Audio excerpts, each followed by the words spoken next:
बताइए। हमारे साथ बात करने के लिए समाजवादी पार्टी के नेता और पूर्व सांसद डॉक्टर एस टी हसन साहब हैं। एस टी हसन साहब, ये बताइए, उत्तराखंड में जो बादल फटा और धराली में जो हादसा हुआ, उस पर आपको क्यों लगता है कि उत्तराखंड और हिमाचल में एक धर्म के साथ न्याय नहीं हो रहा था, इस वजह से ये ऊपर वाले ने इंसाफ किया है? नहीं, मैंने उसमें ये कहा कि इकोसिस्टम ख़राब हो रहा है, अंधाधुंध पेड़ों की कटान हो रहा है, और दूसरा जिस तरह से मंदिर को और दरगाहों को और मस्जिदों के ऊपर बुलडोज़र नहीं चलने चाहिए। मैं मंदिर का भी उतना सम्मान करता हूँ जितना मस्जिद का करता हूँ, क्योंकि वहाँ पे पैदा करने वाले की पूजा होती है, यहाँ इबादत होती है। कोई पूजा कर रहा है, कोई इबादत कर रहा है अपने पैदा करने वाले की। अगर हम उसे नाराज़ करेंगे तो उसकी रहमत, उसका रहम और उसकी कर्सी हमारे साथ नहीं होगी। तो हमें इस बात का ख्याल रखना चाहिए। हम ही नहीं बल्कि हिंदू भाई और तमाम मुसलमानों का ये मानना है, जो असली हिंदू हैं, कि जो कुछ भी होता है उसकी मर्ज़ी से होता है, और अगर वो नाराज़ हो जाए तो बहुत सी मुसीबत में हम लोग घिर जाते हैं। जो कुछ भी वहाँ हुआ बहुत बुरा हुआ, पूरा हिंदुस्तान उनके साथ खड़ा है। तो हमें, लेकिन हुआ तो हमें उसकी वजहें भी तो ढूंढनी चाहिए, क्यों हुआ। तो उसमें हिंदू मुसलमान करने की क्या तुक है? वो तो सारे मज़हबों के लिए कह रहा हूँ मैं। क्या मंदिरों में बुलडोज़र नहीं चल रहे हैं? क्या वो देखा नहीं है आप लोगों ने? तो उसको इतना डिस्टॉर्ट करके, उसको तोड़ मरोड़ के पेश करना कि साहब वो मस्जिद और दरगाहों को कह रहे हैं कि साहब उनकी वजह से। अरे मंदिर भी तो तोड़े हैं। बनारस में कितने मंदिरों में बुलडोज़र चल गए, पता नहीं है क्या आपको? ये सब गलत है, हम इसको गलत मानते हैं। हो सकता है आप लोग एग्री ना करते हो मेरी बात से। तो ये जो बुलडोज़र एक्शन हो रहे हैं धार्मिक स्थलों पर, उसकी वजह से ऊपर वाले ने ये न्याय किया है?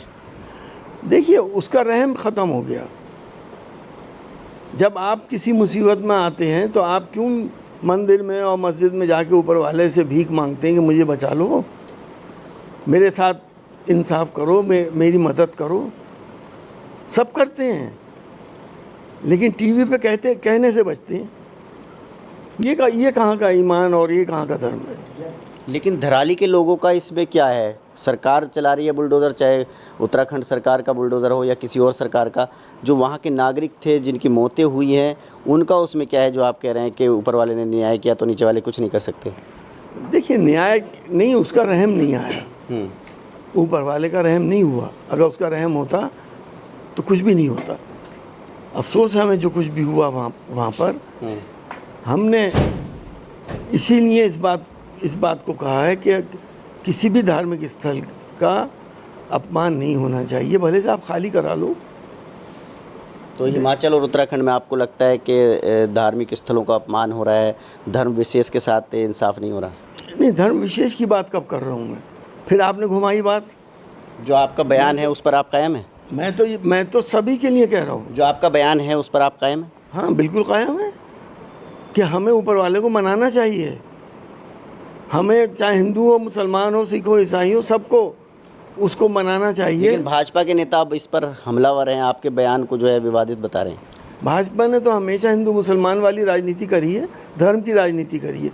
इसमें भी उन्हें धर्म दिख रहा है। वो हो सकता है वो मंदिर नहीं जाते हो, मगर राजनीति तो वो मंदिर मस्जिद की करती है। प्राकृतिक आपदा है, बादल फटने की घटना कोई पहली बार नहीं हुई है, उत्तराखंड में अक्सर होते रहते हैं बरसात में।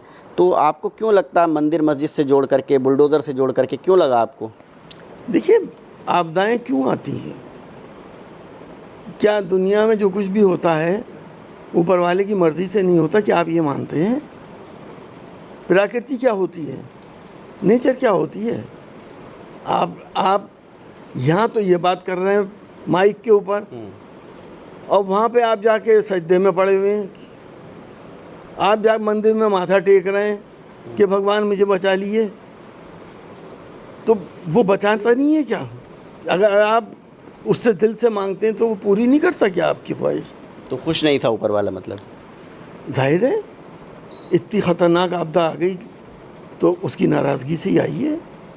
देखिए, समाजवादी पार्टी के नेता डॉक्टर एस टी हसन अपने बयान पर कायम है। उनका कहना है कि ऊपर वाले की नाराज़गी की वजह से ये आपदा आई है और जो बुलडोज़र एक्शन हो रहे थे धार्मिक स्थलों से, उसकी एक वजह ये बता रहे हैं।